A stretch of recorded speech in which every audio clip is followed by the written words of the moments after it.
दोस्तों SSC MTS की exam date announce हो चुकी है। आज की इस वीडियो में मैं आपको बताऊंगा कि आपको अपनी प्रिपरेशन को कैसे मैनेज करना चाहिए, आपकी प्रिपरेशन स्ट्रेटजी क्या रहनी चाहिए ताकि आप एग्जाम में ज़्यादा से ज़्यादा क्वेश्चंस को अटेम्प्ट कर सको। तो दोस्तों आज की इस वीडियो को आखिरी तक और ध्यान से जरूर देखना, कहीं ऐसा ना हो कोई इंपॉर्टेंट पॉइंट आप मिस कर दो। दोस्तों वीडियो को शुरू करने से पहले अगर आपने अभी तक हमारे चैनल को सब्सक्राइब नहीं किया तो सब्सक्राइब कर दीजिए, बेल आइकन दबा दीजिए ताकि जैसे ही कोई वीडियो अपलोड हो तो तुरंत उसका नोटिफिकेशन आप लोगों को मिल जाए। दोस्तों आपने पूरे साल चाहे कितनी भी मेहनत करी हो, लेकिन अगर आपने इन 30 डेज में अपनी प्रिपरेशन में कहीं भी कमी रख दी तो आप इस एग्जाम को क्वालिफाई नहीं कर पाओगे। दोस्तों इन 30 डेज में अगर आपका स्कोर सुधर सकता है वो केवल और केवल मॉक टेस्ट और रिवीजन से ही सुधर सकता है। तो इन 30 डेज में आपको केवल और केवल रिवीजन और मॉक टेस्ट पर ध्यान देना है। दोस्तों मॉक टेस्ट आपको हेल्प करते हैं ये जानने में कि आप में कमी कहां रह गई। तो हर रोज आप एक मॉक टेस्ट दीजिए और मॉक टेस्ट देने के बाद अपनी गलतियों को ढूंढिए कि अगर ये क्वेश्चन आपसे सोल्व नहीं हुआ तो क्यों नहीं हुआ। दिमाग पर जोर डालिए और सोचिए क्या आपने ये पढ़ा था तब आपसे ये सोल्व नहीं हुआ, या फिर आपने जो पढ़ा है उसमें ये मिला ही नहीं। अगर आपके पढ़े हुए में ये मिला नहीं मतलब आपको अपने सोर्स को बढ़ाने की जरूरत है, और आपने पढ़ा हुआ है और याद नहीं आया या फिर आप रिकॉल नहीं कर पाए मतलब आपको रिवीजन की जरूरत है।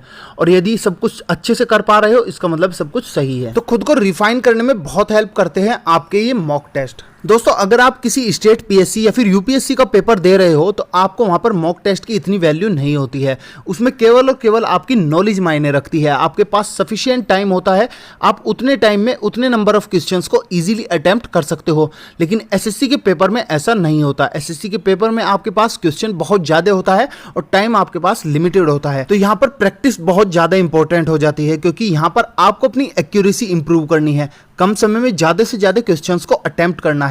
आप जब भी दोस्तों मॉक टेस्ट लगाओ तो ये सोचकर लगाओ कि आपका ये फाइनल एग्जाम है और आपको इसमें कम से कम गलतियां करनी है और अपना बेस्ट देना है। दूसरी बात, आप जब भी मॉक टेस्ट दे रहे हो तो मॉक टेस्ट देने के बाद आप सबका सोल्यूशन देखो कि कौन से सब्जेक्ट में कौन कौन सी चीजें आपकी गलत हुई हैं, वो टॉपिक आप फिर से पढ़ो। इसमें आपका रिवीजन भी होगा और बड़ा फायदा ये होगा कि आप सेम गलती दोबारा नहीं करोगे। और इस एक गलती को सुधारने के लिए आपने पूरा एक टॉपिक कंप्लीट कर लिया, तो हो सकता है इससे जुड़े हुए क्वेश्चन आपके आगे आने वाले मॉक टेस्ट में या फिर मेन एग्जाम में आप सही कर लो। दोस्तों अगर आपको किसी क्वेश्चन को अटेम्प्ट करने में ज्यादा टाइम लग गया तो आपको बेटर सॉल्यूशन देखना चाहिए कि इस क्वेश्चन को कम टाइम में करने के और दूसरे मेथड कौन कौन से हैं। आपको उस मेथड को समझना चाहिए और इन फ्यूचर उसको ही यूज करना चाहिए। मॉक टेस्ट देते हुए कोई भी गलत धारणा दोस्तों आपको बिल्कुल भी नहीं बनानी है कि मैं तो मॉक टेस्ट दे रहा हूं, मेरे तो 120 नंबर आ रहे हैं तो एग्जाम में भी मेरे 120 ही आएंगे, या फिर 130 आ रहे हैं तो मेरा सिलेक्शन नहीं होगा। ऐसा कुछ भी मत सोचना, क्योंकि मॉक टेस्ट का लेवल थोड़ा हाई होता है, तो आपको अपनी तैयारी पर कॉन्फिडेंस रखना है। दोस्तों अब आप सोच रहे होंगे कि मॉक टेस्ट दे कहां से, तो दोस्तों मॉक टेस्ट आपको बहुत सारी वेबसाइट, बहुत सारी एप्लीकेशन ऐसी मिल जाएंगी जैसे कि आपकी टेक्स्ट बुक हो गई, ग्रेडअप हो गई, अनअकैडमी हो गई, जो कि आपको मॉक टेस्ट प्रोवाइड कराती है। दोस्तों इनका पहला मॉक टेस्ट तो फ्री ऑफ कॉस्ट होता है, लेकिन उसके बाद वाले मॉक टेस्ट ये पेड मॉक टेस्ट देते हैं। तो आप इनके पेड मॉक टेस्ट ले सकते हो, या फिर दोस्तों आपको हर वेबसाइट, हर एप्लीकेशन पर रजिस्टर कर लेना है और उनके पहले वाला मॉक टेस्ट जो कि फ्री ऑफ कॉस्ट होता है उसको आपको लगाना है। आपको 10 से 15 वेबसाइट ऐसी जरूर मिल जाएंगी जो कि अपना पहला mock test free of cost देती हैं।